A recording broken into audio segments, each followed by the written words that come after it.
आणि आता पाहणार आहोत विविध क्षेत्रामधील टॉप 9 घडामोडी। सुरुवातीला अजित पवारांच्या बीड दौऱ्यासंदर्भातल्या टॉप 9 बातम्या।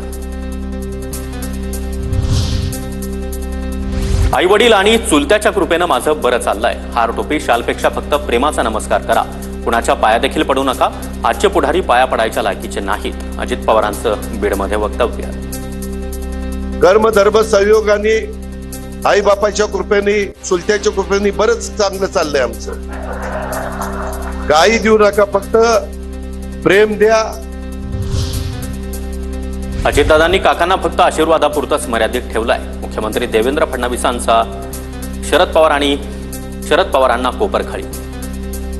अजितदादांचं ते असे म्हणतात की काकांच्या आशीर्वादाने माझं सगळं काही व्यवस्थित सुरू आहे, त्यामुळे राजकीय वरच्या चर्चा चांगलं आहे।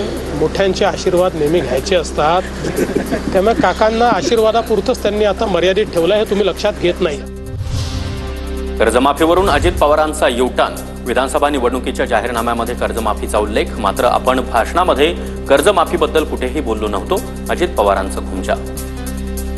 मी 31 तारखेच्या आत पीक कर्ज भरा सांगितलं, त्याच्यावर काहींनी टीका केली। जाहीरनाम्यामध्ये जरूर सांगितलेलं होतं, पण मी माझ्या एकाही भाषणात सांगितलं नव्हतं। भाषणं माझी काढून बघा। बीडमध्ये उपमुख्यमंत्री अजित पवारांच्या ताफ्यासमोर शिक्षक संघटनांकडून घोषणाबाजी। नागरगोजे या शिक्षकाच्या आत्महत्येसंदर्भात घोषणा। कार्यकर्त्यांना पक्षामध्ये घेताना त्यांचं रेकॉर्ड तपासा। चुकीच्या लोकांना सोबत घेतलं तरी मोठी किंमत मोजावी लागते। अजित पवारांची पदाधिकाऱ्यांना खबरदारी घेण्याची सूचना।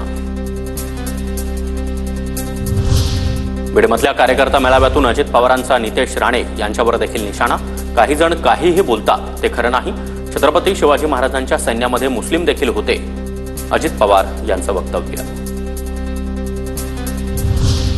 मुंडेंची अजित पवारांच्या बीड दौऱ्याला अनुपस्थिती। प्रकृती ठीक नसल्याचं धनंजय मुंडे यांचं ट्विट। उपचारासाठी मुंबईला यावं लागत असल्याची धनंजय मुंडे यांची माहिती। तर धनंजय मुंडे सोमवारी रात्री गेटवे ऑफ इंडिया इथं एका कार्यक्रमात उपस्थित असल्याचा व्हिडिओ समोर।